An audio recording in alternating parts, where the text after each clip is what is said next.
dana pemulihan ekonomi nasional dipatok hampir 700 triliun rupiah. Mengapa pemerintah menaikkannya? Apa targetnya? Berikut liputannya. Wabah COVID-19 yang terjadi sejak Maret tahun lalu membuat pemerintah mengucurkan stimulus jumbo. Namanya Dana Pemulihan Ekonomi Nasional. Realisasi dana PEN tahun 2020 mencapai 579,78 triliun dari pagu sebesar 695,2 triliun rupiah. Sekarang dana PEN tahun 2021 melonjak menjadi 699,43 triliun rupiah. Artinya naik sedikit dari pagu tahun 2020. Dalam catatan bisnis Roundup, dana PEN 2021 terus berubah. Sempat dipatok 372,3 triliun rupiah, lalu berubah menjadi 403,9 triliun, kemudian diubah menjadi 533,1 triliun. Pada 9 Februari, dana PEN naik lagi menjadi 619,83 triliun. Pada 16 Februari, dinaikkan menjadi 688,3 triliun. Terakhir, diubah menjadi 699,43 triliun rupiah. Mengapa berubah lagi? Menurut Menteri Keuangan Sri Mulyani, ini tidak lain agar ekonomi tumbuh mulai kuartal pertama tahun 2021.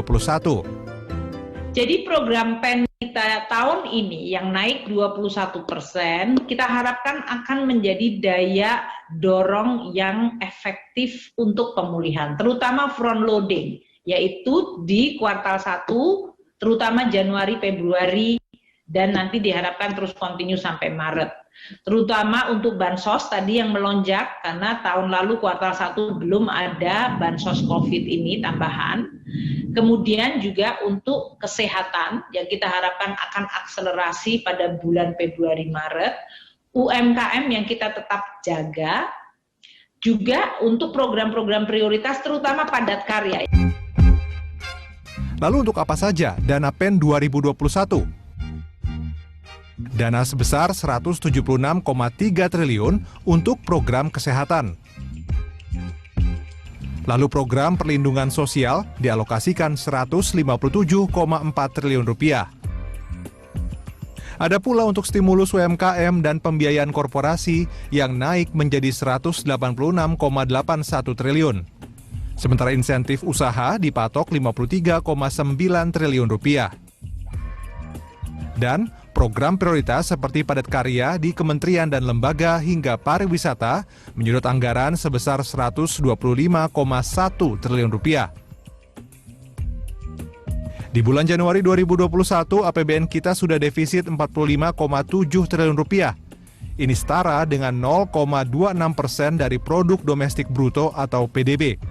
Tidak jauh beda dengan defisit APBN bulan Januari tahun 2020 lalu. Meskipun dana PEN terus-menerus naik, defisit anggaran tetap dipatok 5,7% dari PDB. Hingga defisit APBN 45,7 triliun atau 0,26% dibandingkan tahun lalu yang 34,8 triliun, mungkin tidak terlalu banyak berbeda. Namun ada kenaikan 31 karena memang bulan Januari tahun lalu belum mengalami COVID. Penerimaan negara yang loyo menyebabkan defisit anggaran di bulan Januari. Ini dia rapornya. Penerimaan yang dihimpun dari pajak, bea cukai, dan penerimaan negara bukan pajak cuma 100,1 triliun rupiah. Adapun belanja di bulan Januari mencapai 145,8 triliun rupiah. Walhasil, defisit 45,7 triliun rupiah.